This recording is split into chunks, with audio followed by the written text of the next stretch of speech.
Welcome back. اور اب آپ کو خبر دیں کہ ہرارے میں ہوٹل ملازمہ سے زیادتی کرنے والے کرکٹر کو بھارتی حکومت نے زمبابوے کے پیر پکڑ کر بچایا ہی تھا کہ کابل میں بھارت کے ملٹری اتاشی بریگیڈیئر ایس کے نارائن کو افغانستان بدر کر دیا گیا ہے۔ نارائن نے بھی ایک افغان لڑکی کو زیادتی کا نشانہ بنایا تھا۔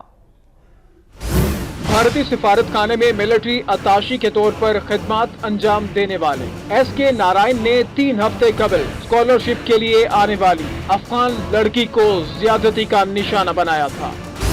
واقعہ رپورٹ ہوا تو افغان حکومت نے بھارت سے شدید احتجاج کیا اور ملٹری اتاشی کی گرفتاری کی کوشش بھی کی۔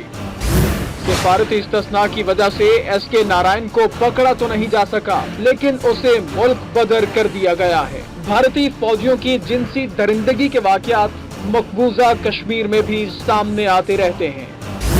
نئی دہلی کو خواتین کے لیے دنیا کا سب سے غیر محفوظ دارالحکومت کہا جاتا ہے۔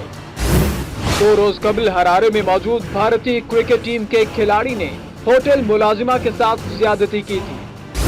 ہرارے پولیس نے گرفتار کیا۔ بھارتی سفیر نے پیر پکڑ کر اپنا کھلاڑی چھڑوایا۔ یہ تمام جرائم اپنی جگہ، لیکن بھارتی میڈیا اور مودی سرکار شائننگ انڈیا کی رٹ لگائے ہوئے ہیں۔ ابھی آپ کو بتائیں کہ پاکستانی ٹریول ایجنٹس کے ناقص انتظامات کے باعث مکہ مکرمہ میں عمرہ زائرین کو شدید مشکلات کا سامنا ہے، جبکہ انہیں ٹرانسپورٹ تک میسر نہیں۔ لوگ سڑکوں پر روزے کی حالت میں ٹرانسپورٹ کے انتظار میں کئی گھنٹے بیٹھے رہے۔